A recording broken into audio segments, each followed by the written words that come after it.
यहाँ दो वाक़यात और भी पेश आए जिनसे सहाबा की जानिसारी और रसूलुल्लाह सल्लल्लाहु अलैहि वसल्लम के साथ मोहब्बत वाज़ेह होती है। दौरान गुफ्तगू उर्वा बिन मसूद ने आप सल्लल्लाहु अलैहि वसल्लम से कहा कि अगर लड़ाई हुई तो ये आपके साथी जो मुख्तलिफ़ कबाइल से ताल्लुक़ रखते हैं ये आपको छोड़कर भाग जाएंगे। इस पर फ़ौरन हज़रत अबू बकर सिद्दीक़ रज़ियल्लाहु ताला अन्हु ने इसको जवाब दिया कि ख़बरदार, ऐसी बात मत करना, हम हजूर के लिए अपनी जान की बाजी देने को भी तैयार हैं। फिर दौरान गुफ्तगू उर्वा बिन मसूद ने आप सल्लल्लाहु अलैहि वसल्लम की दाढ़ी मुबारक पर हाथ रख कर बात करना शुरू की तो हज़रत मुगीरा बिन शुअबा रज़ियल्लाहु ताला अन्हु ने फ़ौरन इसका हाथ झटक कर रसूलुल्लाह सल्लल्लाहु अलैहि वसल्लम के चेहरा अनवर से हटा दिया कि एक मुशरिक का नापाक हाथ नबूवत वाले पाक चेहरे पर नहीं लग सकता। उर्वा बिन मसूद रज़ियल्लाहु ताला अन्हु हाजिर खिदमत हुए तो उन्होंने अजीब मंजर देखा कि हज़रात सहाबा की मोहब्बत और जानिसारी देखकर आंखें फटी रह गई। इसने देखा कि जब रसूलुल्लाह सल्लल्लाहु अलैहि वसल्लम वज़ू फरमाते हैं तो जो पानी आपके आज़ा से जुदा होता, हज़रात सहाबा इसे गिरने नहीं देते और फ़ौरन ही अपने हाथों में ले लेते हैं, और अगर आपका कोई बाल गिरता तो उसे फ़ौरन गिरने से पहले ही उचक लेते हैं। उर्वा बिन मसूद सक़फ़ी रज़ियल्लाहु ताला अन्हु ने वापस जाकर कुरैश मक्का से कहा कि देखो, मैं कई बार कैसर और किसरा और नजाशी बादशाहों के पास गया हूँ, मैंने किसी बादशाह के ऐसे फर्माबरदार नहीं देखे जैसा मोहम्मद रसूलुल्लाह सल्लल्लाहु अलैहि वसल्लम के साथी हैं। अगर तुमने इनके साथ जंग की तो ये लोग कभी भी इन्हें तना नहीं छोड़ेंगे। आप देख लो तुम्हारी क्या राय है। उर्वा बिन मसूद ने अपने लोगों को ये भी मशवरा दिया कि मोहम्मद सल्लल्लाहु अलैहि वसल्लम की राय इंसाफ पर मबनी है, इसको तस्लीम कर लेना चाहिए। इसके बाद कुरैश ने सुहेल बिन अमर को बातचीत करने के लिए और सुलह का मुआहिदा करने के लिए भेजा और कहा कि मोहम्मद सल्लल्लाहु अलैहि वसल्लम के पास जाओ और इनसे सुलह करने के लिए बातचीत करो, लेकिन सुलह में इस साल उम्रा करने की इजाज़त ना दी जाए, क्योंकि अगर हम इस साल उन्हें उम्रा करने की इजाज़त देते तो अरब में हमारी बदनामी होगी और अहले अरब यूँ कहेंगे कि देख लो मोहम्मद सल्लल्लाहु अलैहि वसल्लम अपनी क़ुव्वत और ज़ोर से मक्का में दाखिल हो गए। सुहेल बिन अमर ने खिदमत आलिया में हाजिर होकर लंबी गुफ्तगू की, फिर वापस आपस में सुलह की शर्तें तय की। रसूलुल्लाह सल्लल्लाहु अलैहि वसल्लम ने सुलह नामा लिखने की तारीख़ी खिदमत सैयदना अली मुर्तज़ा रज़ियल्लाहु ताला के सुपुर्द फरमाई और इन्हें फरमाया कि लिखो बिस्मिल्लाहिर्रहमानिर्रहीम। सुहेल बिन अमर कहने लगा, हम इसको नहीं मानते जानते, रहमान क्या है रहीम क्या है वो लिखें जो हम जानते हैं, यानी बिस्मिकल्लाहुम्मा। आपने इसको मंजूर फरमा लिया और सुलहनामा के शुरू में बिस्मिल्लाह के तौर पर बिस्मिकल्लाहुम्मा लिख दिया।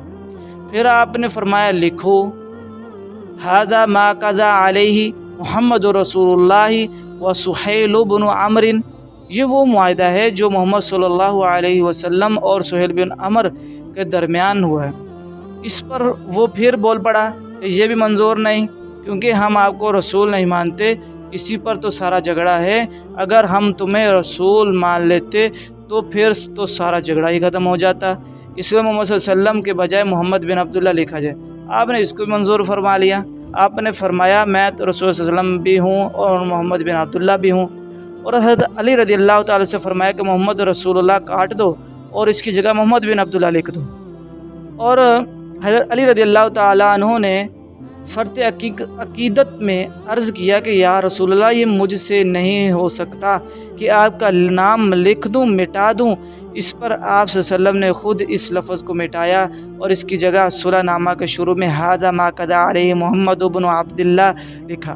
फिर ये मुआहिदा तय हुआ कि फ़रीक़ैन में 10 साल जंग बंदी रहेगी और अमन व अमान रहेंगे। मुसलमान इस साल उम्रे किए बग़ैर वापस चले जाएंगे और आइंदा साल बग़ैर हथियारों के आएंगे और आकर सिर्फ़ 3 दिन मक्का में रहेंगे और तवाफ़ और उम्रा करके वापस चले जाएंगे।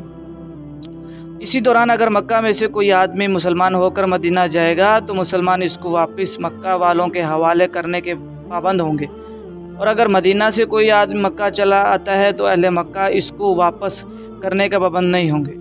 इस दौरान दीगर कबाइल में से कोई कबीला किसी एक फ़रीक़ का हलीफ बनकर इस मुआहदे में शामिल हो सकता है। یہ معاہدہ بظاہر ایسے تھا جیسے آپ صلی اللہ علیہ وسلم نے کفار مکہ سے دب کر کیا ہو، اور اس میں اکثر وہ شرائط تھے جو کفار مکہ کی مانی تھی۔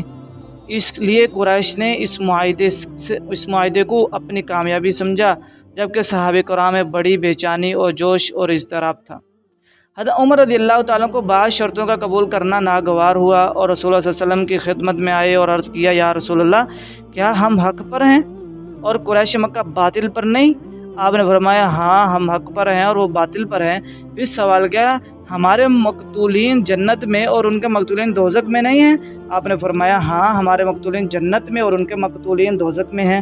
عرض کیا، پھر کیوں ہم اپنے دین میں ذلت گوارا کریں، اور ہم کیوں اللہ کے فیصلے کے بغیر جو ہمارے اور ان کے درمیان ہوں، یعنی جہاد کے بغیر واپس چلے جائیں؟ یہ سن کر رسول صلی اللہ علیہ وسلم نے فرمایا، میں اللہ کا رسول ہوں، اس کی نافرمانی نہیں کرتا، وہ میری مدد فرمائیں گا۔